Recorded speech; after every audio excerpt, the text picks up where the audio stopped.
Պարոն Հովհաննիսյան, երեկ Դանիել Իոնիսյանը հայտարարել էր, որ ընտրությունները չեղարկելու համար դիմելու են ՍԴ նոր ընտրություններ անցկացնելու համար, ինչպես կմեկնաբանեք։ Անցել են արդար եւ թափանցիկ ընտրություններ, կենտրոնական ընտրական հանձնաժողովը արձանագրել է ընտրության վերջնական արդյունքները, ըստ այդմ, ուրեմն դրանից հետո իհարկե բոլոր կողմերը, թե քաղաքական ուժերը, թե նաև անկախ դիտորդական կազմակերպություններն իրավունք ունեն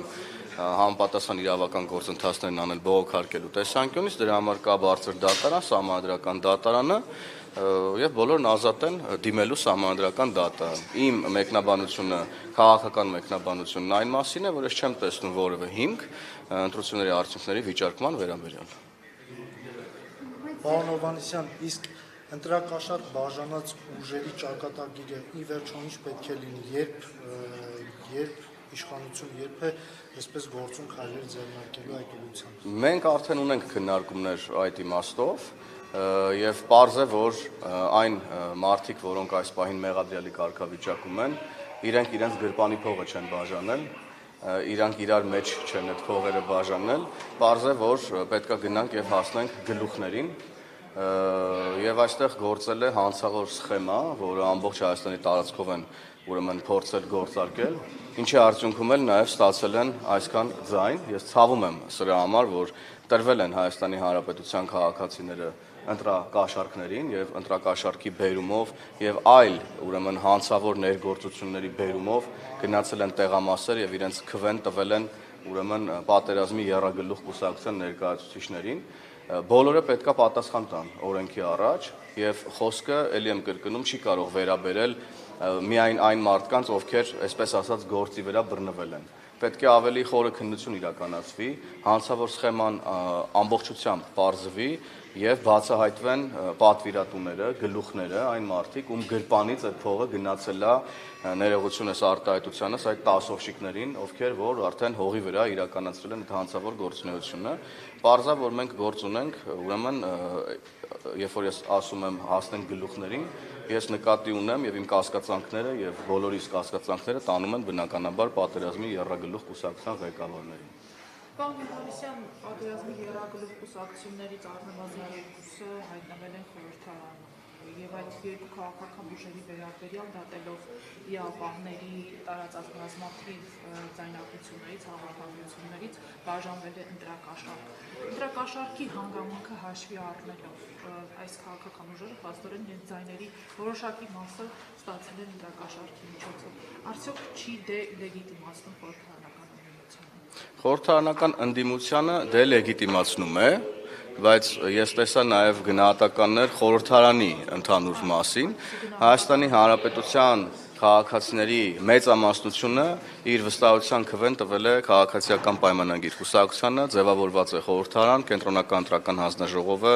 ուրեմն իր արձանագրությամբ վերջնական արդյունքները հրապարակել է եւ այդ առումով չի կարող որևէ քննարկում լինել։ Ինչ վերաբերվում է այն ուժերին, որոնք ընտրակաշառքի միջոցով են առնվազն ստացել իրենց մանդատների մեծ մասը, նրանք պետք է օրենսդրությամբ պատասխան տան եւ ես տեսա, որ հակակոռուպցիոն կոմիտեն դիմել է արդարադատության նախարարություն նաեւ ներկայացնելով շատ խոսուն փաստեր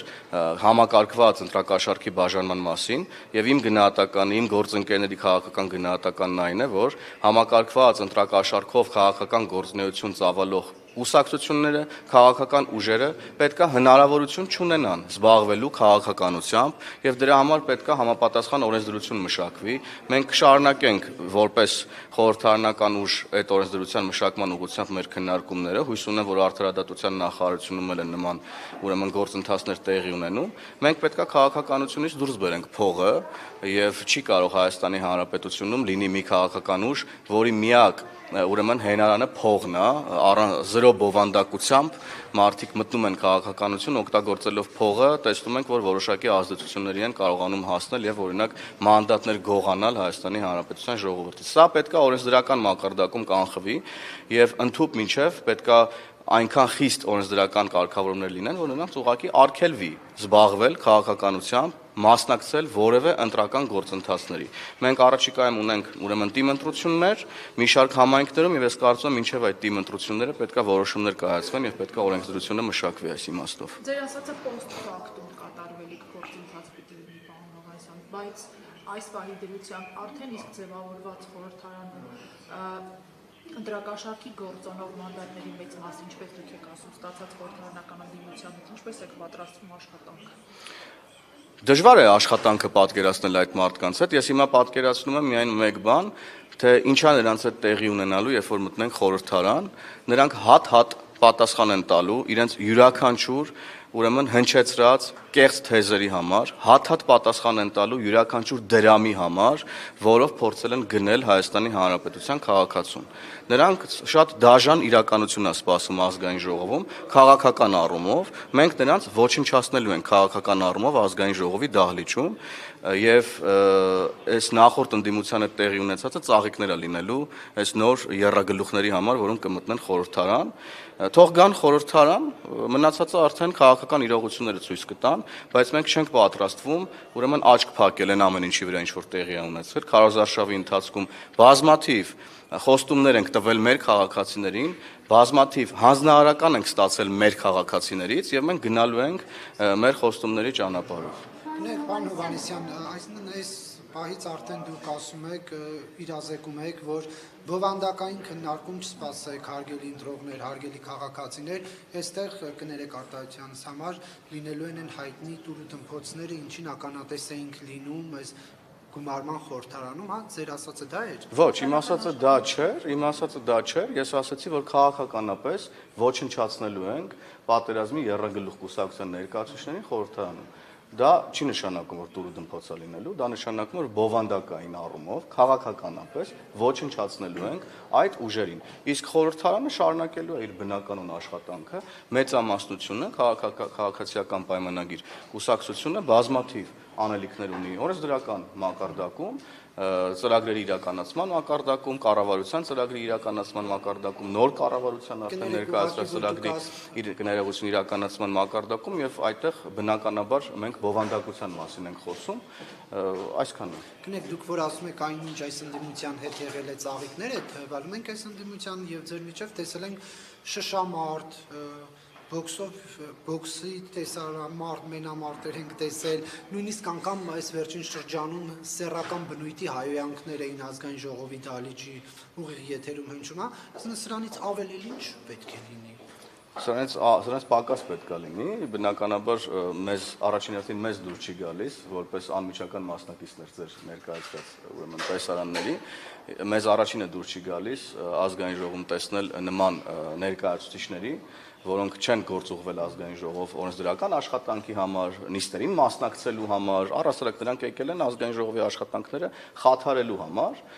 եւ նախորդ ազգային ժողովում տեղի ունեցել այն, ինչ տեղի է ունեցել, դրա վերաբերյալ մեկնաբանություններ ես կարծում եմ բազմիցս հնչել են,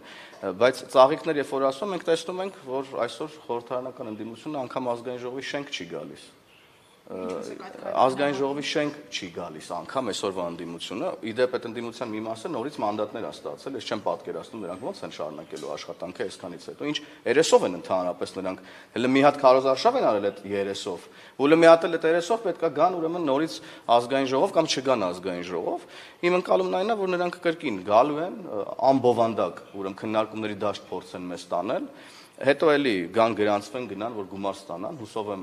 որ դա օրենսդրական մակարդակում մենք կարողանանք սաստել եւ կանխել, իսկ ինչ վերաբերում է ձեր հարցի բուն բովանդակությանը, ես կարծում եմ, որ մենք առնվազն ամեն ինչ անելու ենք, որ խորհրդարանը հնարավորինս բովանդակային լինի եւ նոր եռագլուխ ընդդիմությունը չկարողանա խաթարել խորհրդարանի բնականon աշխատանքները։ Պարոն Հովհաննիսյան, այսօր կենտրոնական ընտրական հանձնաժողովը քննելու է նաև Դավիթ Ղազենյանի, Ռոբերտ Քոչարյանի անձեռնախելությունից զրկելու հարցը, բայց թե ուժեղ Հայաստանից, թե Քոչարյանի թիմից, սա էլի կապում են տենց քաղաքական հետապնդման հետ, բռնաճնշումների հետ, դրա քաղաքական գնահատականը ո՞րն է, այսինքն կարելի է կապ ունենալ ընտրակաշառքների այդ գործերի հետ, բայց ամեն ինչ անվանել քաղաքական հետապնդում։ Դե վերջին տարիներին ինչ քրեական գործ հարուցվում է, ինչ քրեական հետապնդում տեղի ունենում, որակվում է որպես ուրեմն քաղաքական հետապնդում, Վարդանիկի դեպքն էլ է որակվում որպես քրեական հետապնդում, աբեկչական ակտ կազմակերպելու մասին մեղադրանքներն էլ որակվում որպես քրեական հետապնդում եւ հիմա էլ եկել հասել ենք նրան, որ ընտրակաշառք բաժանողները դարել են քաղաքական հալածյալ։ Սա մի բան է նշանակում, ինչը որ ես քիչ առաջ ասացի, որ այս մարդիկ իրենց քաղաքական գործունեության միակ հենարանը պատկերացնում են փողը։ Դրա համար երբ որ փող բաժանելուց բռնվում են եւ քրեական գործը իրենց վրա հարուցում, իրանք դա որակում են որպես քաղաքական հետապնդում։ Որևէ քաղաքական հետապնդման մասին խոսք անգամ գնալ չի կարող։ Իրավապահ մարմիններն անում են իրենց գործը եւ բոլորը օրենքի ողջ խստությամբ պատժվելու են իրենց բաժանած ամեն մի դրամի համար, քաղաքական առումով էլ պատժվելու են իրենց արտաբերած ամեն մի կեղծ թեզի, ամեն մի կեղծ բառի համար։ Ընտրություններից արդեն այսօր ամսի 17-ն է, 10 օր է անցել, ուր են 300,000 ադրբեջանցիների մասին գոռացողները։ Ուր են իրանք ընդհանրապես, ինչով են զբաղված։ Տեսա, որ մի քանիսը փորձում էին սահմաններն անցնել Հայաստանի Հանրապետության։ Ամեն օր սառնարանը բացում էիր, մեջից Նարեկ Կարապետյանն էր դուրս գալիս, 300,000 ադրբեջանցի էր գոռում։ Թեյնիկը միացնում էիր, մեջից Ռոբերտ Քոչարյանն էր դուրս գալիս, 300,000 ադրբեջանցի էր գոռում։ Մտնում էիր Զուքարան ներողություն, Կալուգասի օլիգարխին էիր հանդիպում, 300,000 ադրբեջանցի էր գոռում։ Ուր են այդ մարդիկ ընդհանրապես։ Որ ծակերն են մտել ընդհանրապես եւ ինչի չեն շարունակում այն թեզը, որը իբր թե սպառնում էր Հայաստանի Հանրապետության պետական անվտանգությանը եւ այլն եւ այդպես շարունակ։ Միակ բանը, որ սպառնում է Հայաստանի Հանրապետության պետական անվտանգությանը, այդ համակարգային ընտրակաշառքներ բաժանող եռագլուխ կուսակցությունն է, որի հարցերը մենք, որպես ժողովրդի քվեն ստացած քաղաքական ուժ, լուծելու ենք օրենսդրական մակարդակում եւ քաղաքական առումով։ Պարոն Հովհաննիսյան, գուցե թայմ-աութ են վերցրել, մտածում են մանդատները վերցնենք, չվերցնենք, չվերցնելու այլ ընտրանքն արդյոք դիտարկում եք փողոցային ինչ-որ պրոցեսները, թեև քաղաքական ուժերից մեկի ներկայացուցիչն ասաց, որ իշխանությունը ուզում է միտումնա, որ իրենց նետել փողոց, որպեսզի փողոցում բախումներ տեղի ունենան, զոհեր լինեն, արյուն հեղա, մարտի 1-ի կրկնության մասին։ Դե ես հասկանում եմ, որ այդ մարդկանց մտքերում արյունն եւ այլն, քաղաքական գործընթացներում նրանք արյունից բացի ուրիշ բան չեն գեներացրել այս երկրում։ Ես չեմ կարծում, որ պատերազմի եռագլուխ կուսակցության ներկայացուցիչները ունեն որևէ ներուժ փողոցային պայքար իրականացնելու համար եւ փողոցային պայքարի համար մարդիկ պետք է ինչ-որ մոտիվացիա ունենան, որ դուրս գան, պետք է ասենք ընտրությունները կեղծված լինեն, ոնց որ օրինակ 2003 թվականին էր եւ դրան հաջորդող բոլոր տարիներին էր եւ դրան նախորդող նաեւ տարիներին էր։ Այսինքն դե ասելը քիչ է, ես նոր ասում եի, թե ինչեր էին ասում նրանք Քարոզարշավին, ուր են իրանք հիմա, ձայները դուրս չի գալիս ոնց որ այդ թեմայով։ Ես ներուժ չեմ տեսնում, պատճառ չեմ տեսնում, որ Հայաստանի Հանրապետության քաղաքացիները կարող են դուրս գալ փողոց ինչ-որ մի անարդարություն վերացնելու եւ արդարություն վերականգնելու իմաստով։ Ընտրություններն ավարտվել են, խորհրդարանը կձևավորվի օգոստոսի սկզբին, բոլորն իրենց իրավական գործընթացները կիրականացնեն, կդիմեն սահմանադրական դատարան, կստանանք սահմանադրական դատարանի եզրակացությունը եւ կշարժվենք առաջ ի բարօրություն Հայաստանի Հանրապետության եւ ի բարօրություն Հայաստանի Հանրապետության կպատժենք բոլոր նրանց, ովքեր փորձել են բռնանալ Հայաստանի Հանրապետության քաղաքացիների իրավունքների վրա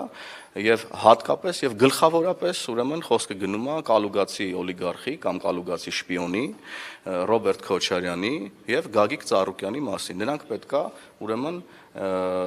ունեզրկվեն, նրանք պետքա նրանց ձեռքից պետքա վերցնել այն ապօրինի գույքը, որոնք նրանք կուտակել են այս տարիների ընթացքում եւ որը հիմա էլ հելել միատել այդ ապօրինի գույքի շնորհիվ փորձում են փողեր բաժանել մարդկանց։ Մենք հասկանում ենք, չէ, որ հարյուրավոր, միլիոնավոր դոլարներ են նրանք ծախսել, չեն արդարացել նրանց ծախսերը եւ հիմա երևի ինչ որ հաշվարկների մեջ են, դրանով են պայմանավորում նաեւ, որ ինչ որ լռություն է տիրում։ Կվերցնեն մանդատները, թե չեն վերցնի, այդ մեզ ճիշտ ասած այդքան էլ չի հետաքրքրում, մենք մեր օրակարգով ենք շարժվում։